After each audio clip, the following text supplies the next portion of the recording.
31 মে কেন্দ্রীয় কমিটির অধিবেশন আহ্বান করি। কেন্দ্র কমিটির সভা হয় 2 দিন ব্যাপী। সেখানে রাজ্য এবং দেশের পরিস্থিতির বিস্তারিত ব্যাখ্যা বিশ্লেষণ আলোচনা করার পর কতগুলি গুরুত্বপূর্ণ সিদ্ধান্ত আমরা গ্রহণ করি। এই সিদ্ধান্তগুলি সম্পর্কে আমাদের সাধারণ সম্পাদক আপনাদের কাছে বলবেন এবং আমরা আপনাদের মাধ্যমে আমাদের সিদ্ধান্তটা সারা রাজ্যবাসীর কাছে পৌঁছে দিতে চাই। সেক্ষেত্রে আপনাদের সহযোগিতা কামনা করি। এখন সাধারণ সম্পাদক বলবেন।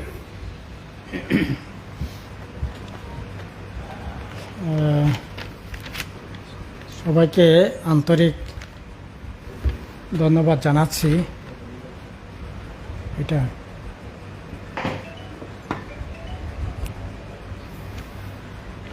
সকলকে আন্তরিক ধন্যবাদ জানাচ্ছি।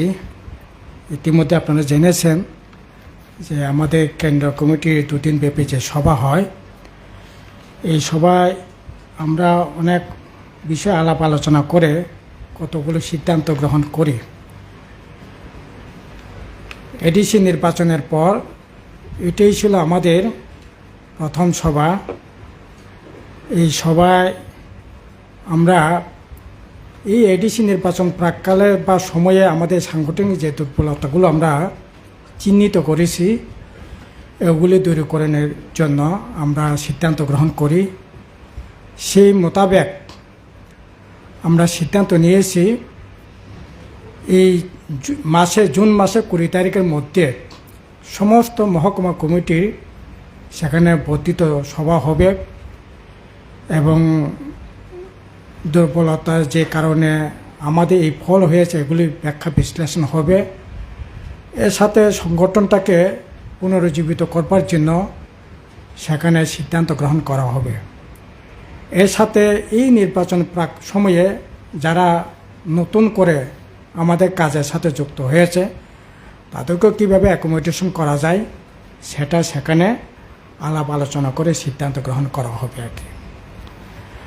দ্বিতীয়ত আমরা সিদ্ধান্ত নিয়েছি এই 2026-এর আমাদের সভ্যপদ সংগ্রহের যে কাজ, এটা জুলাই মাস থেকে চলবে। গত 2025-এ আমাদের মেম্বারশিপ হয়েছিল 85,500। এবার এটা আমরা 25% বৃদ্ধি করে প্রায় 1 লক্ষের উপর 1,05,10,000 মতো হবে। সেই মেম্বারশিপ করার জন্য আমরা সিদ্ধান্ত গ্রহণ করি। 3 নাম্বার, আমরা দেখেছি যে বিশেষ করে এই সময়টার মধ্যে প্রচণ্ড কাজ খাদ্য, এমনিতে নির্বাচনে প্রচণ্ড সংকট, সবচেয়ে বেশি ক্ষতিগ্রস্ত হচ্ছে জুমিয়া। প্রথম দিকে বৃষ্টি ছিল না, তার পরবর্তী সময় বৃষ্টির জন্য জুম চাষ এখন অনেক জায়গায় করা সম্ভব হচ্ছে না। আর জুম করতে গেলে পরে তাদের যে সমস্ত উপাদান লাগে, বীজ, সার, এগুলো পর্যাপ্ত নয়। ফলে জুম চাষ ঠিকমতো হচ্ছে না, কাজের সমস্যা হচ্ছে। বিশেষ করে জুম যেখানটায় বেশি হয় ওই এলাকা প্রচণ্ড কাজের সংকট দেখা দিচ্ছে। গন্ডাছড়া, আপনার সামনো, বান্দারিমা এবং আপনার গন্ডাছড়াতে বাংলাদেশে মায়ে নিতে গিয়ে তারা বিভিন্ন ওইখানকার বাংলাদেশি যারা আছেন তাদের জুমে 10 কেজি জুম লাগালে পরে ইন্ডিয়ান টাকা সেখানে 5,000 টাকা করে পাচ্ছে। 5 জন 10 জন 7 জন করে 4-5 দিন থেকে তারা সেখানে জুম লাগাতে হচ্ছে, সেরকমভাবে রোজগার করতে হচ্ছে। থালছড়া, বান্দারিমা এলাকায়, বিস্তীর্ণ এলাকায় সেই একই অবস্থা। বাংলাদেশে গিয়ে শামুক সংগ্রহ করে তারা জীবিকা নির্বাহ করতে হচ্ছে। ফলে কাজের প্রচণ্ড সংকট। এই সময়ের মধ্যে যদিও কিছুটা রেগার কাজ চলছে, এটাও অপর্যাপ্ত। আমরা দাবি করছি আরও রেগার কাজ সহ বিভিন্ন যে লাইন ডিপার্টমেন্ট এই সময়টার মধ্যে হর্টিকালচার, আপনার বিশেষ করে হর্টিকালচার, এগ্রিকালচার, এগুলি কাজের একটা প্রচণ্ড স্কোপ আছে। এই স্কোপকে কাজে লাগিয়ে কাজের সংস্থান করবার জন্য আমরা সেখানে বলেছি। এছাড়া স্থানীয় বিভিন্ন দাবিতে আপনারা প্রতিদিনই লক্ষ্য করছেন কোনো না কোনো প্রান্তে রাজ্যে এখন রাস্তা রক্ষা চলছে, বিদ্যুতের জন্য, রাস্তাঘাটের জন্য। বিদ্যালয়গুলো যদিও স্কুলগুলো এখন আপনার বন্ধ চলছে, এরপরও বিদ্যালয়গুলোতে অপর্যাপ্ত শিক্ষক, রাস্তাঘাট, পানীয় জলের জন্য প্রতিদিন কোনো না কোনো রাজ্যে কোনো না কোনো প্রান্তে আপনার রাস্তা রক্ষা চলছে, বন চলছে। এগুলি যাতে এই মানে বর্ষার আগেই যাতে সারাইবারের ব্যবস্থা যাতে করা হয় এবং এটা সহ স্থানীয় বিভিন্ন সমস্যা নিয়ে জোরদার আন্দোলন গড়ে তোলবার জন্য আমাদের সিদ্ধান্ত হয়েছে।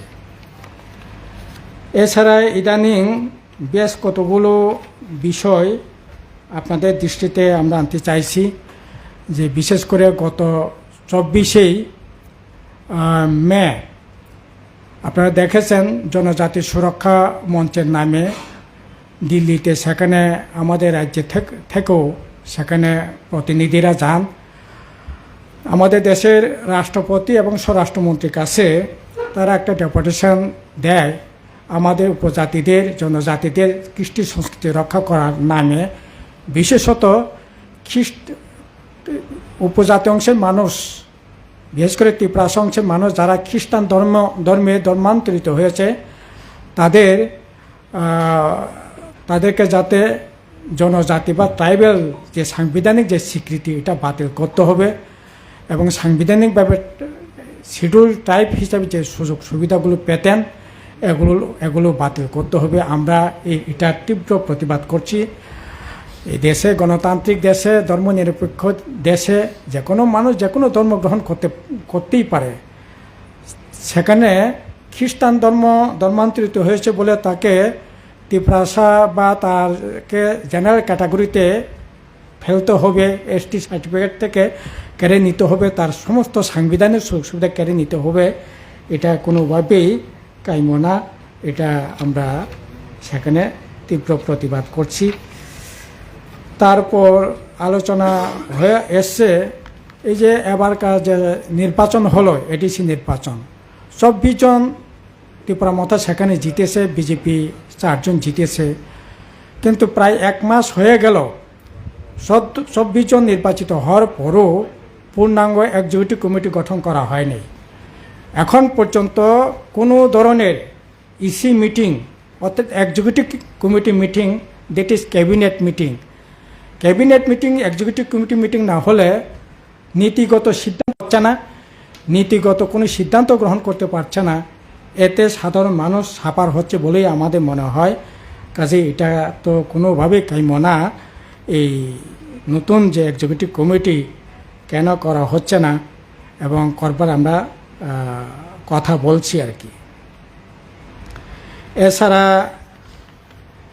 আমরা সেখানে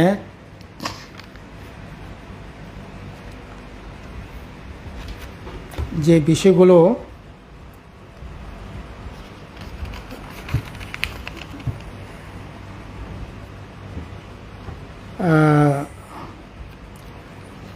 চাকরি, যেটা এডিসিতে চাকরি যেটা হয়েছে, কোনো ইন্টারভিউ নাই, কোনো অ্যাডভার্টাইজমেন্ট নাই, ইন্টারভিউ নাই, ইসি মিটিং বা এক্সিকিউটিভ কমিটির কোনো ডিসিশন নাই, ফিনান্সের কোনো অ্যাপ্রুভাল নাই, সম্পূর্ণভাবে বেআইনিভাবে যে চাকরিটা নিয়োগ হয়েছে এই নিয়ে অনেক কথা বলা হয়েছে।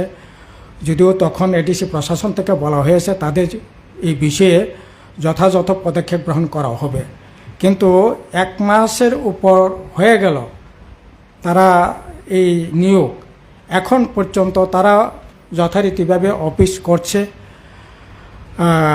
সম্পূর্ণভাবে বেআইনিভাবে নিযুক্ত হওয়ার পরেও তারা নিয়মিত অফিস করে যাচ্ছে। কিন্তু এখন পর্যন্ত প্রয়োজনীয় কোনো পদক্ষেপ তারা গ্রহণ করে নাই। এটা তো কোনোভাবেই কাম্য না। আমরা বলছি এটা যথাযথভাবে ইনকোয়ারি করে তদন্ত করে প্রয়োজনীয় পদক্ষেপ গ্রহণ করা হোক এবং ইন্টারভিউ অ্যাডভার্টাইজমেন্টের মাধ্যমে সরকারি যা নিয়ম আছে সেই নিয়মের ভিত্তিতেই সেখানে তাদের কর্মসংস্থানের ব্যবস্থা করা হোক। বেআইনি যেটা নিয়োগ হয়েছে এটা বাতিল করে সুস্থ মানে স্বাভাবিক নিয়মের ভিত্তিতে যাতে নিয়োগের ব্যবস্থা হয়, এগুলি মোটামুটিভাবে আমরা আমাদের এই দুটি নিয়ে সবাই আলোচনা করেছি।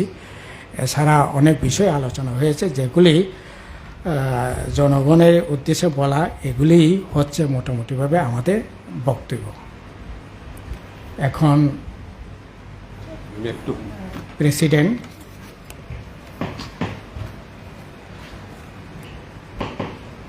আমাদের জেনারেল সেক্রেটারি যে বিষয়গুলি এনেছেন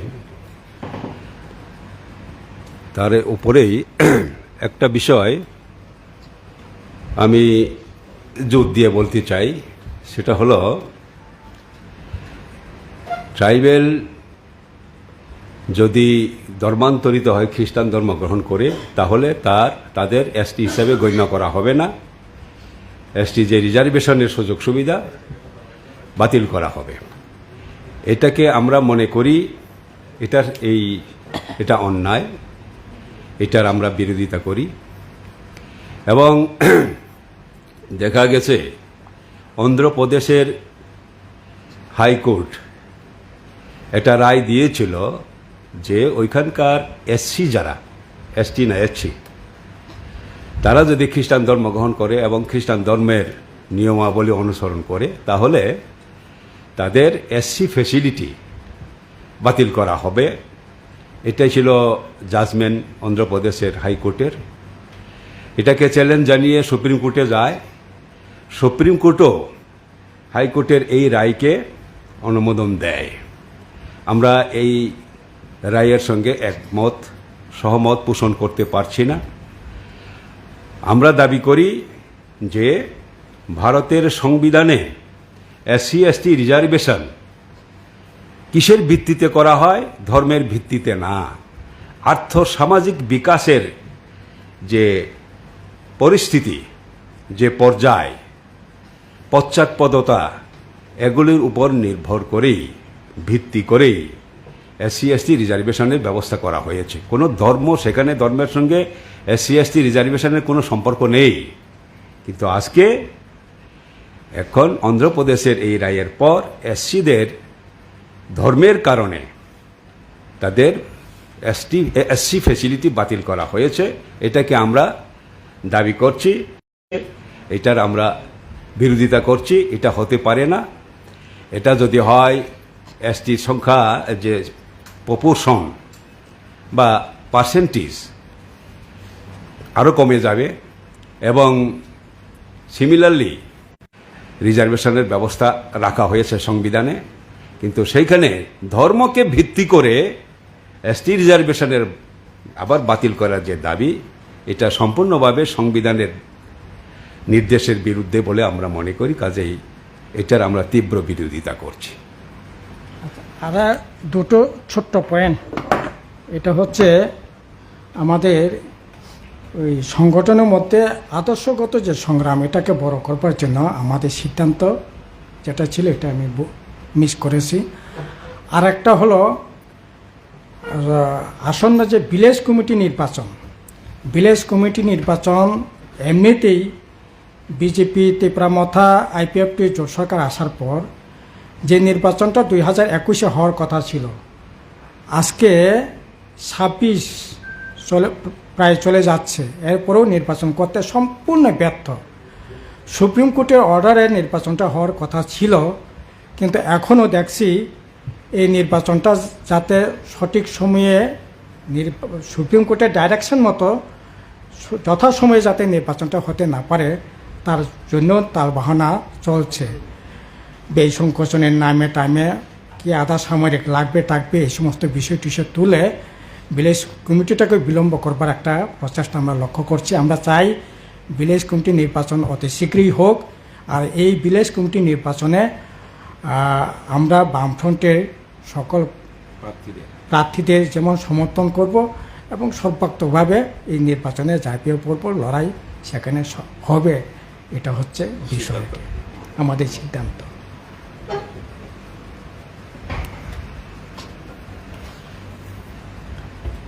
আপনারা জেনারেল সেক্রেটারি এবং সভাপতির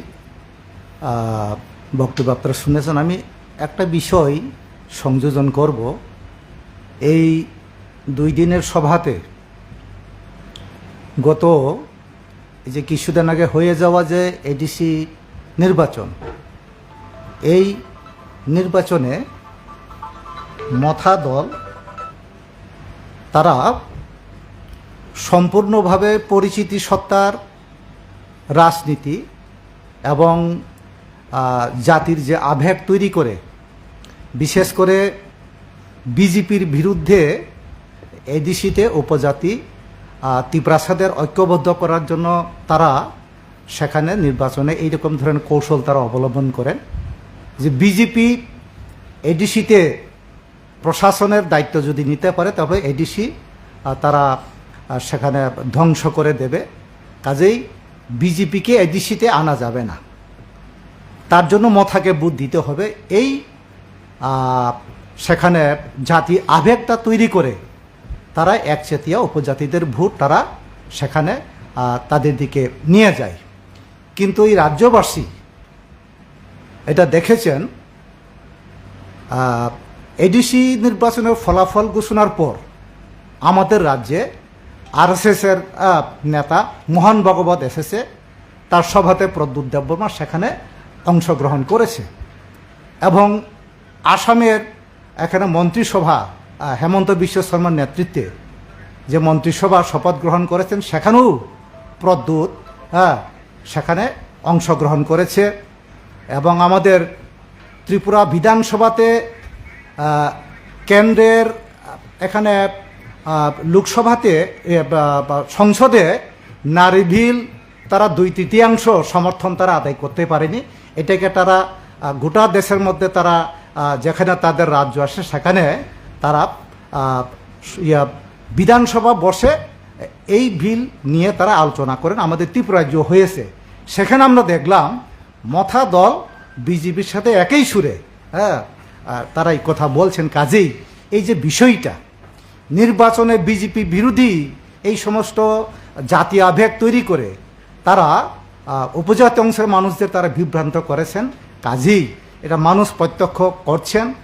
আমরা আমাদের সংগঠনের তরফ থেকে তারা যে উপজাতিদের সাথে এইভাবে প্রতারণা বিভ্রান্ত করেছেন তার বিরুদ্ধে আমরা আগামী দিনে লাগাতার লড়াই সংগ্রাম আমরা করব।